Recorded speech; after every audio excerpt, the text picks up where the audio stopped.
चलो ठीक है। एक बार क्या हुआ, मेरी 22 साल की पूरी जर्नी आपको इस स्टोरी से समझ में आ जाएगी।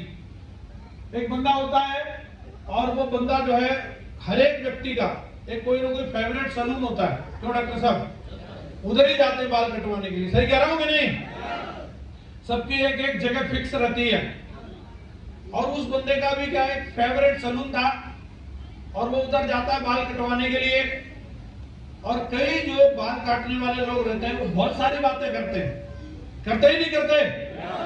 घर में क्या चल रहा है, परिवार में क्या चल रहा है, क्योंकि लंबे समय से उनसे जुड़े हुए हैं तो उन्हें सब पता रहता है। यस या नो? तो वो बंदा वहां पे बाल कटवाने के लिए पहुंचता है और डिस्कशन शुरू हो जाता है। वो पूछने लगता है, आजकल बड़े बिजी से लग रहे हो आप। बोला पीके सर आजकल बहुत बिजी लग रहे हो। तो बोला, उन्होंने बताया कि भाई साहब ऐसा है कि मैंने बच्चों के साथ ना छुट्टी पर जाने की प्लानिंग की है। किसकी प्लानिंग की है?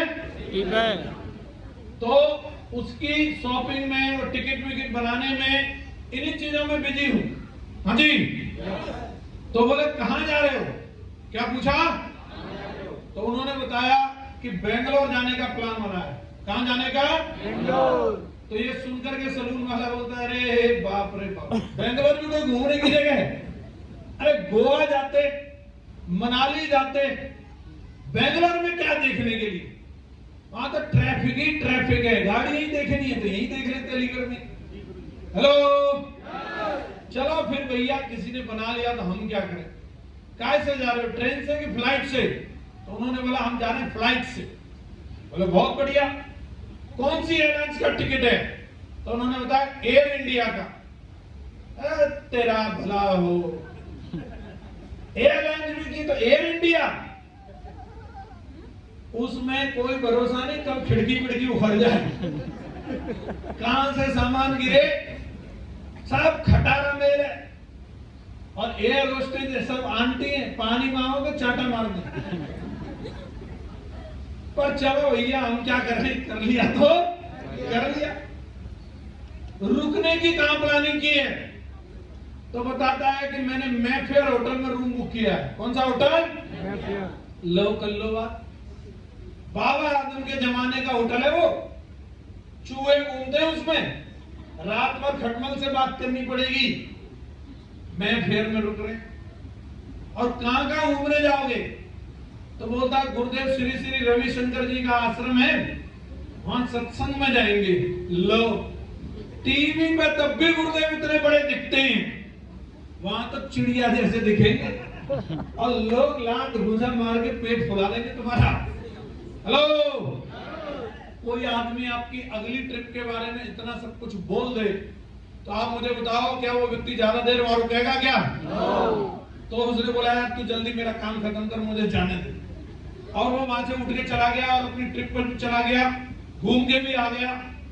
अब उससे ज्यादा चिंता सलून वाले को थी कि कैसी रही उनकी यात्रा। आप भी आज मीटिंग में आए होंगे, आपसे ज्यादा चिंता उनको हो रही होगी, जाते ही पूछेंगे कैसी रही मीटिंग? है ऐसा रहता नहीं रहता?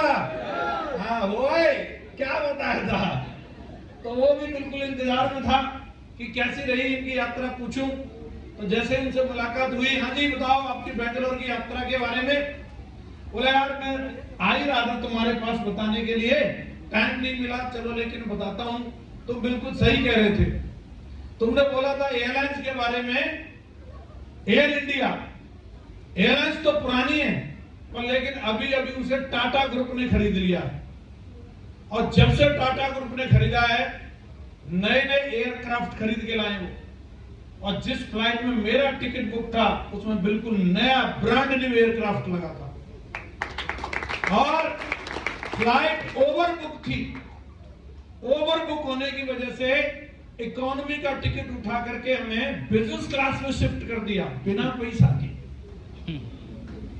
और तुम एयर होस्टेस के बारे में भी कुछ बोल रहे थे, तो उनकी भी नई भर्ती हुई है। और पानी मांगो तुम चाटे की कह रहे थे, वो तो काजू और संग ला रहे थे। हेलो, फिर पहुंचे हम बेंगलोर में। ट्रैफिक के बारे में तुमने कुछ बोला था, लेकिन अभी अभी बेंगलोर में नया एलिवेटेड रोड बना है और जैसे ही हम तो एयरपोर्ट से निकले उसी रोड पर चढ़ गए, टैक्सी वाला लेके चढ़ गया। क्या नजारे देखने के लिए मिले। 30 मिनट में होटल, बिल्कुल भी ट्रैफिक नहीं मिला। और फिर होटल के बारे में भी तुमने कुछ बोला था, मैफेयर होटल। होटल तो पुराना है, पर पिछली साल कंपनी ने 30 करोड़ रुपए रेनोवेशन के लिए दिए। कितने? 30 करोड़। पूरा होटल एकदम महल की तरह जगमगा रहा था। और संडे होने की वजह से होटल ओवर बुक था और हमारा रूम नॉर्मल था। होटल वालों ने बिना पैसा लिए फैमिली स्वीट में शिफ्ट कर दिया। फिर बात आती है आश्रम की, सत्संग की। तो आश्रम गए, वहां तो वाकई में भीड़ थी। बोला हाँ, मैंने बोला ना, भीड़ इसलिए थी कि गुरुदेव का जन्मदिन था। और वहां हम पहुंच गए जैसे तैसे करके। गुरुदेव की एक परंपरा है, गुरुदेव कभी भी अपने जन्मदिन पे खुद से केक नहीं काटते, वो किसी बच्चे से केक कटवाते। अब पता नहीं कैसे हमारी बिटिया की तरफ निगाह पड़ गई और गुरुदेव ने बोला इसकी पूरी फैमिली को स्टेज पर बुला लो। और बेटी के हाथ से केक कटवाया, गले मिल मिल करके भर भर के आशीर्वाद दिया। और आते टाइम एक बात कान में बोली, जानना चाहते क्या बोली? अरे जानना चाहते क्या बोली? वो भी पूछ रहा क्या बोली? पूछा कि इतनी घटिया कटिंग कहां पे कर दी? हाँ जी।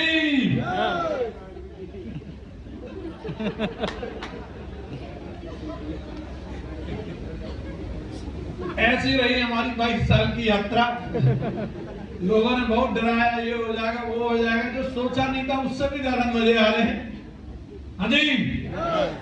और अगर अपनी बात करूं, अगर सेफ शॉप में नहीं होता तो मैं कल्पना नहीं कर सकता था ये कभी माइक मेरे हाथ में होता और आप जैसी ऑडियंस मेरे सामने होती।